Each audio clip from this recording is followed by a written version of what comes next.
at Shah Allah Ditta Caves, Islamabad. This story is about a friend of mine in Pakistan.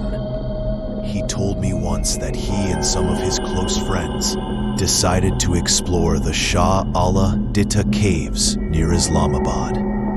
It started out like an adventure. They wanted something different, something thrilling. He said, "We were young and stupid, thinking spending a night in those caves would be fun. So they planned it. They gathered food, water, blankets, and flashlights. My friend was the one who packed most of the stuff. He laughed when he told me.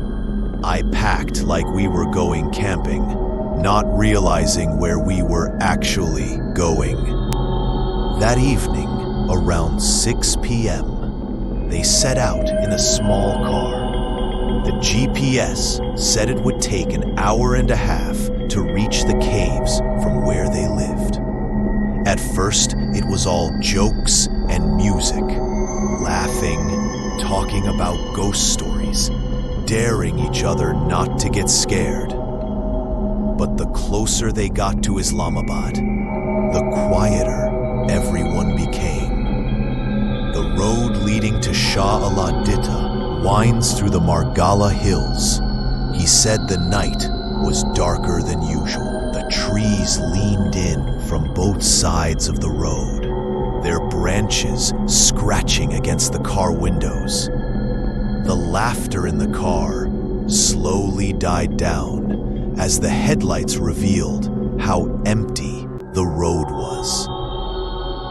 Finally, they reached the small village near the caves. They parked and stepped out.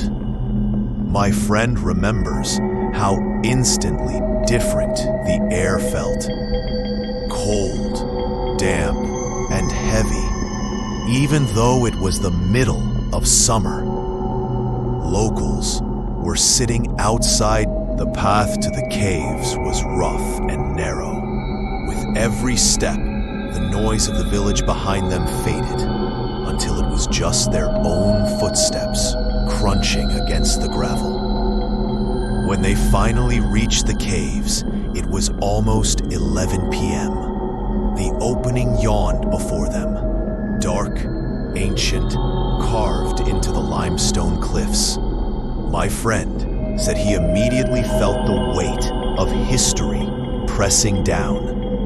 The walls were marked with strange carvings, some Buddhist, some Hindu, some worn away by centuries.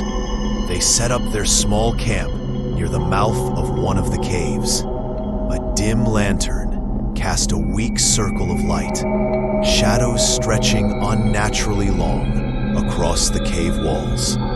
At first, it felt exciting. They explored, their voices echoing strangely in the tunnels. But then, little by little, the mood shifted. The echoes didn't always match their words.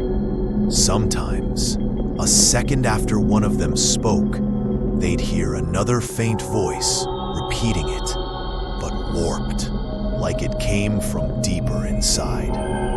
One of his friends swore he saw movement in the corner of his flashlight beam. Just a shadow, quick and low to the ground.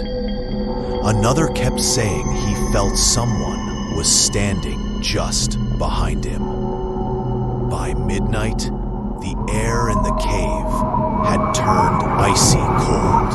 Their breath came out in white clouds, even though outside it was warm. That's when the noises began. At first, it was just dripping water. Then, distinct footsteps, slow, deliberate, coming from deeper inside the caves.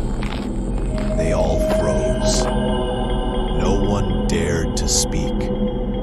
The footsteps grew louder, closer, then stopped completely. My friend shined his flashlight toward dark passage. Nothing, just black stone. Then something hit the ground near them. A pebble, then another, as if someone was throwing stones from the dark. One of the boys shouted into the tunnel, "Who's there?" The echo came back, but there was an extra voice, a whisper, not one of theirs. "Leave." My friend said the word was so faint, but they all heard it. Panic started to spread. Some wanted to run back immediately. Others said maybe it was locals playing tricks. But then they noticed something that silenced all arguments. The lantern's flame was flickering wildly, though there was no wind. And on the cave wall, in the trembling light, shadows were moving. Not their shadows, figures, tall, thin, flickering, and shifting, like people walking in a procession. The problem was, no one was there to cast them. One of his friends screamed. That broke whatever courage they had left. They grabbed their things in a rush and ran out of the caves. The whole way, they felt as if something was right behind them. When they finally reached the car, gasping and shaking, the village was silent. The tea stalls were empty, the people gone, as if no one had ever been there. They drove back without stopping, not daring to look in the mirrors. My friend said no one spoke the entire drive home. And here's the part that still chills him to this day. When they unpacked their stuff later, one of the blankets was missing. Not lost in the cave, missing. In its place, tucked neatly inside the bag, was a stone. A smooth, black stone.